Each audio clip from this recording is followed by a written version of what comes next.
Uh, Hey, good afternoon, Drew. It's great to see you again. Another week, another book, and this week it's a great delight to actually be highlighting the book called "The Gap in the Gain" by Dr. Benjamin Hardy and Dan Sullivan.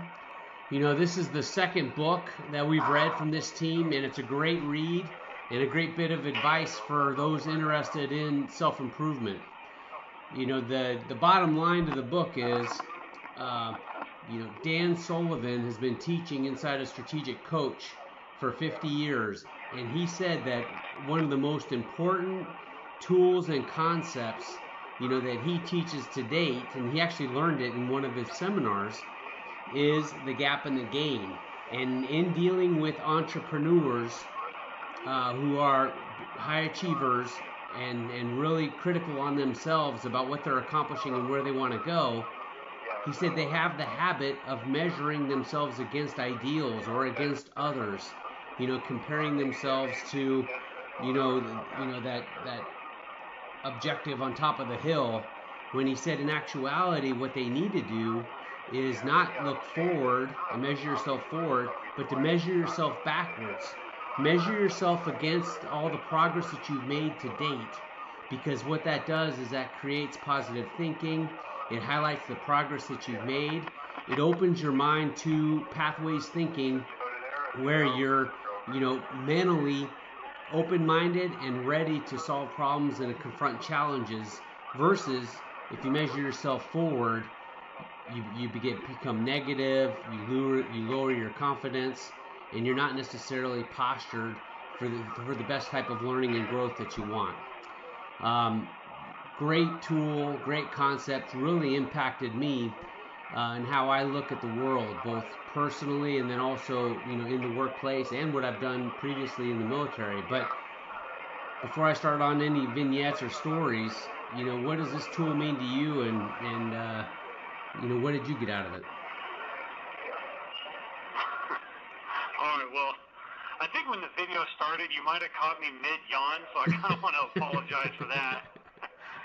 Um, in spite of that, man, I'm excited about this book, The Gap in the Game.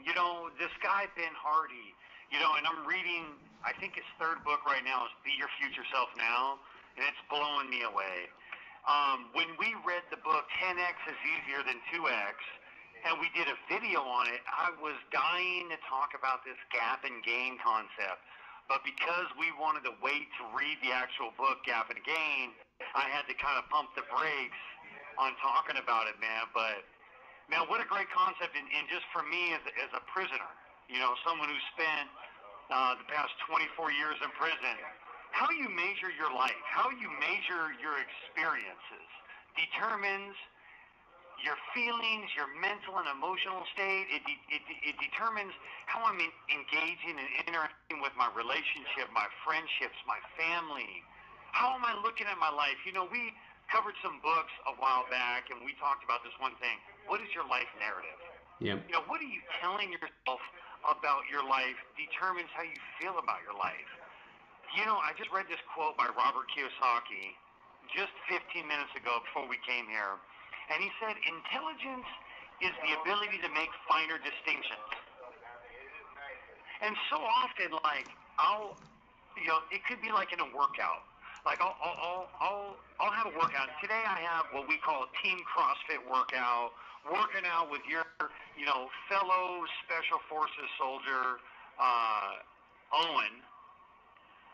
Sometimes we're all competing against each other. Matter of fact, no, not sometimes. Every time we're competing against each other.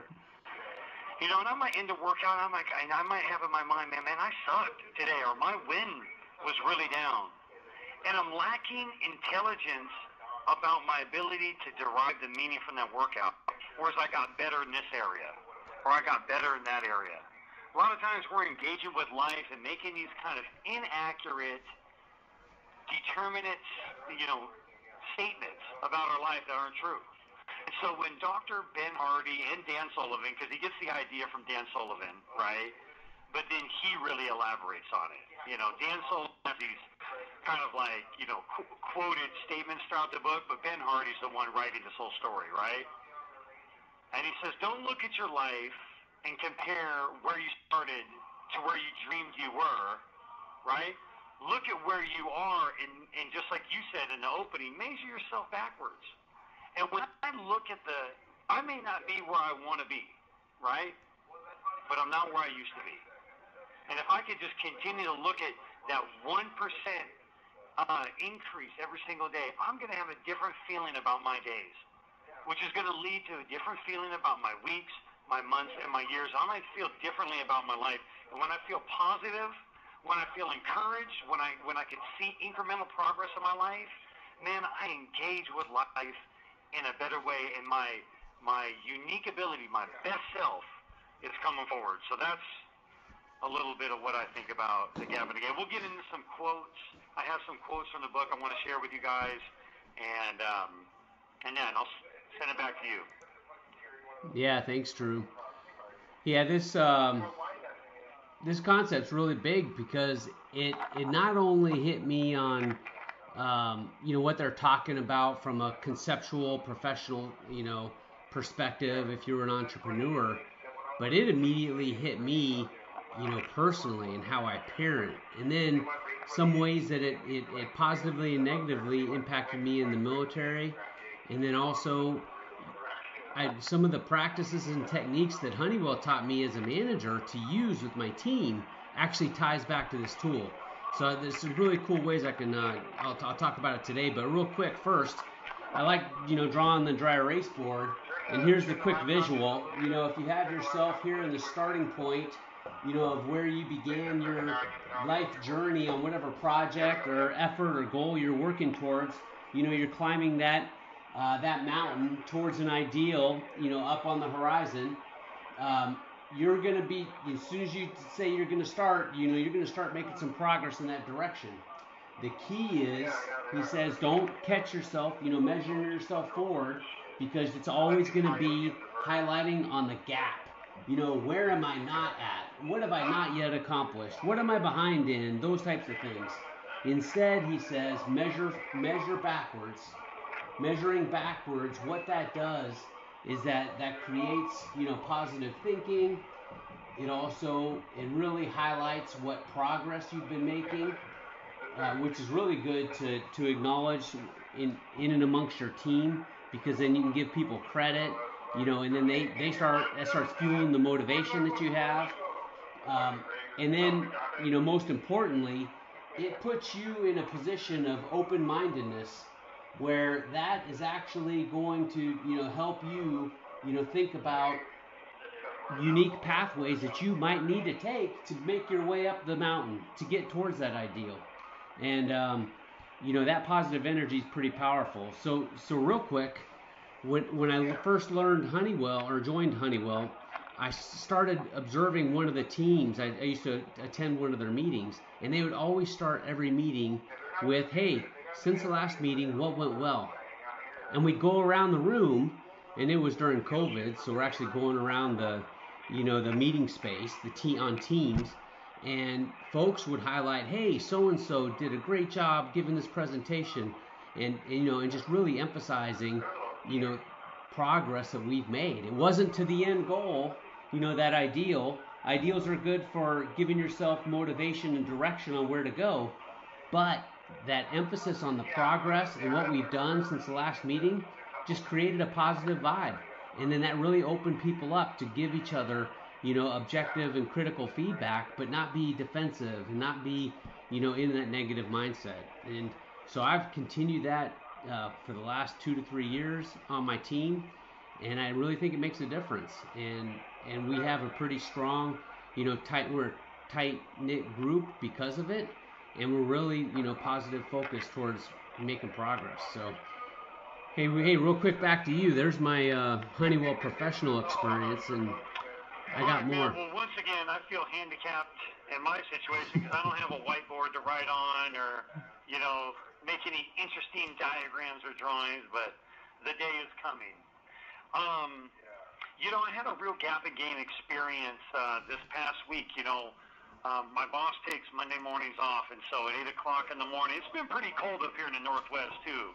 At 8 o'clock and 7:38 in the morning, everything's pretty frosty, and I go out and I do I call them Murph Mondays. So I run the Murph every single Monday. For those of you who don't know, the Murph is a workout that was named after fallen Navy SEAL Mike Murphy. You run a mile as fast as you can, then you do 100 pull-ups, 200 push-ups, 300 body squats, and then you bookend it with another mile, and you do this for time. And so I've been competing against myself for years on this workout. And so I've been doing this workout every single Monday, and it's freezing cold outside, and it's just me, the workout in front of me, and the thoughts I have in my head. And this whole Gap and Gain book was just playing back to me while I was running this past week. I think I did it in 28 minutes, 33 seconds, which is kind of a personal best of late, recently. And, but, you know, when I started focusing on negative things in my life, could be frustrating things within my job, could be in my unit, could be my cellies, could be, you know, what's going on in my personal life out there in the streets, because, you know, I'm getting ready to get out after, 20 plus years. Everything got harder. My run got harder, the pull-ups got harder, the push-ups got harder. And you know what? Suddenly I started feeling all the elements against me. When I got down on the ground to do the push-ups, my hand went into a puddle, and it's freezing cold, so it's a cold puddle, And the more I focus on the negative, the more my brain and my mind were focused on the things that were hindering me. And then I recognized this, and this book came back to me. I was like, no, I got to switch it right now. I'm going to just start focusing on what am I grateful for. And it was a difficult transition, but once I slid into the transition, everything in that workout got better. My time got better. When I eventually finished my 300 squats and then took off for the last mile run, I led into that run with better energy, better zest, because I was putting myself in gain thinking. I was thinking about everything. I was getting that grateful flow going in my life. What am I grateful for? What have I been blessed with? Look how far you've carried my life in 24 years. Look what good place I am in. And so, the meaning, I'll give you a quote right here. It says, how you frame an experience shapes how your body processes that experience. I can't tell you how many times I've had, and this is over the years, working with other disgruntled prisoners in different jobs throughout different prisons, that there's some sort of exchange of words, there's some sort of interaction. And I frame that as a negative experience. And I take that home with me. And my body begins to process that in the same negative way that I framed it. And I lose sleep that night. My cortisol level goes up. My immune system goes down. Before you know it, I'm getting sick. Also, this whole domino effect of things are going on in my life because how I'm choosing to frame the experiences of my life. Whether I'm seeing my life as the gap for what I lack, or whether I'm seeing my life for the gain, for the things that I still have in my life, the things that I'm still even yet to have in my life. So that was just a little scenario about that. But how you frame an experience shapes how your body processes that experience. When you have a thought, it's not just a thought isolated. It's like food. It's digested. It goes down in you, and it manifests inside of your soul. It manifests inside of your body. Negativity raises that hypertension, that anxiety, and it has a long-term compounding effect on your life. And for those of us in prison walking off 20, 30, maybe 40 years, you're thinking, hey, I need to find ways to extend my life, not shorten my life. And that's not just people in prison, it's just people in life in general. But how we are framing our life is determining that lifespan. Just as much as the food we eat or the things we drink, how you're mentally framing experiences in your life as either positive or negative is determining how far you're going to go in life. Back to you. Yeah, that's good, Drew. And you know what? That made me really think about, the one tool that we've talked about from Tony Robbins. And, he said, hey, you have decisions. Yep, you have decisions. What to think. And then you have decisions, okay, what does that mean? And then what are you going to do about it, right? And so what your story that you talked about, doing the Murph and whatnot, directly applies to you're choosing what to think about. And because then that's what's inside of your head, then you start distilling out some meaning out of it. And then because it's positive and you're focusing, that grateful flow, and you're focusing on the gain that you have had, then you start getting meaning and more power and energy and juice and, and spirit. And then what that does is that then enables you to go out and do stuff at a higher level and with more attention and more energy, making a difference and improving yourself and growing, right? So to me, that what when you talked about that made me think about this, and that takes me right to, okay, what do I do as a parent? When my kids, come back and say, hey dad, I did such and such, or oh, I made this mistake, how I interact with them? Do I focus on giving them positive feedback and highlighting all the things that they have accomplished and the progress they've made? Or do I quickly jump on, the gap, the stuff they haven't done yet, they haven't learned, and and how much further they need to go, to meet their goal in high school of, such and such grades, or, a certain time in a swim race, or, a score on a music performance. And I look back on many years of, hey, was I really as positive, as encouraging as I could have been? So it was definitely a big wake-up call for me when I learned about this tool and how I can still be a better dad, giving feedback and encouraging to my kids.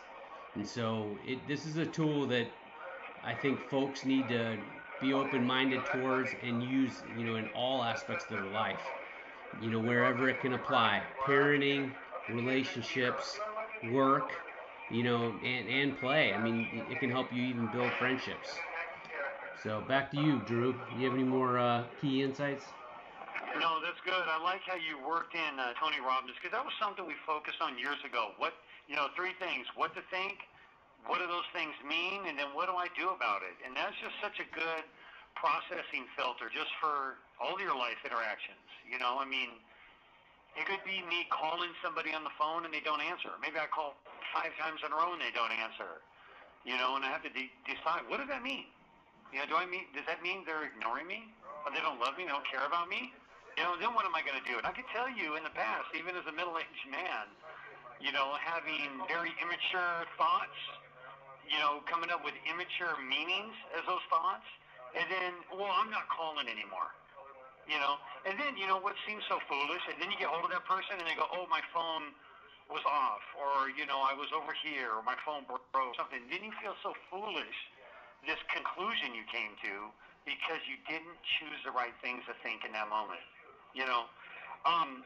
So another key thing in the gap in the game that was in 10X is easier than 2X, and I'm reading it big time in Be Your Future Self Now, which we're going to be talking about probably next week, is pathways thinking. And that is such a key thing in life. And when you are focused on a gain in life, it leads you to pathways thinking. What is pathways thinking? Pathways thinking, for me, the way I kind of interpret it, is, here's where you are and here's where you want to be. And you can always just be focused on the mountain in between the two. But when you're in that gain mindset, you start to see the ways to either go over that mountain, around that mountain, or go through that mountain to get to what you want to get to in life. And it could be goals in our relationships. It could be financial goals. It could be health and wellness goals. It could be the goals that you and I have for this kernel and convict thing. Pathways thinking is key. And I remember 21, 22 years ago, walking the yard with a group of guys, and all of us have forever ahead of us, right? I mean, I was even doing time with a guy whose nickname was Never Never, because he was not only never getting out, he was never getting out, And that's how that nickname was how he felt about his life. It was a determinate judgment and sentence against him, but it was also a reflection of how he felt about his life. And I remember walking the yard with these guys, and we were all deciding, hey, are we going to just look at our life for the obstacles that are in front of us, or are we going to start having pathways thinking? Of course, we didn't call it pathways thinking then. But we're all thinking, God, if there was a way for me to have a second chance, what would that be? What would that look like? And, God was involved in it. We didn't know. And I'm not trying to get, a lot of times I try to take God's place. I try to submit all of my best ideas to him and get him to bite on one of them, you know, as if he doesn't already know what he wants to do. But for us, thinking, how can I start living my life differently today that a door might open tomorrow? And when I say tomorrow, man, I'm talking 5, 10, 15 years. But it was a decision that we made on that yard together. Hey, I'm going to live my life differently. I'm not going to do drugs. I'm not going to get involved with violence and gangs and negativity. I'm going to go to church. I'm going to go to school. I'm going to work. I'm going to read. I'm going to write letters to my family and loved ones and tell them I love them. And that was the beginning of pathways thinking in our life, you know. So, 2 minutes left. We're less than 3 minutes left. I'll send it back to you. All right, thanks, Drew. A while back, when I was a Special Forces officer, you know, operating in the Philippines, I was talking to a full colonel, and you know, he made the comment of, "How do you stay so positive?" You know, because sometimes it got really frustrating, you know, being in a leadership position as military advisors with Philippine security forces, inside of the bureaucracy of the embassy, also dealing with the Philippine government bureaucracy, and then we were just advisors, we were supporters, you know, to trying to get the Philippine security forces to, you know, work together and take action, because it was their country and they were the sovereign entity, and we just wanted to be enablers to enable them to, you know, take control and enhance their security and governance and whatnot in their areas. But it would sometimes be frustrating because it felt like, hey, if we could just do this ourselves, we would do it faster sometimes. Or it's almost like you know, in some ways, not to be condescending, but it's almost like the parent, like, hey, just do it this way, you know, and, you know, why are you not thinking about that or whatever? And I responded to him that, you know, I called myself the deranged optimist because I stayed, you know, optimistic despite all of the challenges and how long things would sometimes take. You know, and he quickly responded that, oh no, I'm just a, you know, practical realist, you know, that, you know, just highlighting the differences because everybody wants to be the realist. But now that I look back on that, in a way, I was probably just naturally focusing on the game and maintaining the positive attitude, which made all the difference. And it helped make a difference with the folks I was in charge of and that I was working with inside the embassy, because when you have that positive attitude and energy, it goes a long ways towards making progress. And so I think that resonates with what you were saying, and it really applied back in the days when I was in the military environment. So, you know, bottom line, this is a great tool, thinking tool for use in your personal and professional lives, and I really recommend reading, you know, Dan Sullivan's Gap in the Gain, with Ben Hardy, and they have many other books. This is one of them, and we'll be featuring them here soon. Yeah, man, we just, we thank everybody for kind of checking in on us and hear what we have to say. We encourage you guys, go check out The Gap in the Gain. Either buy it, read it, listen to it.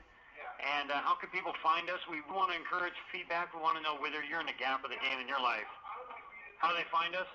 Yep, colonelandconvict.com, all spelled out.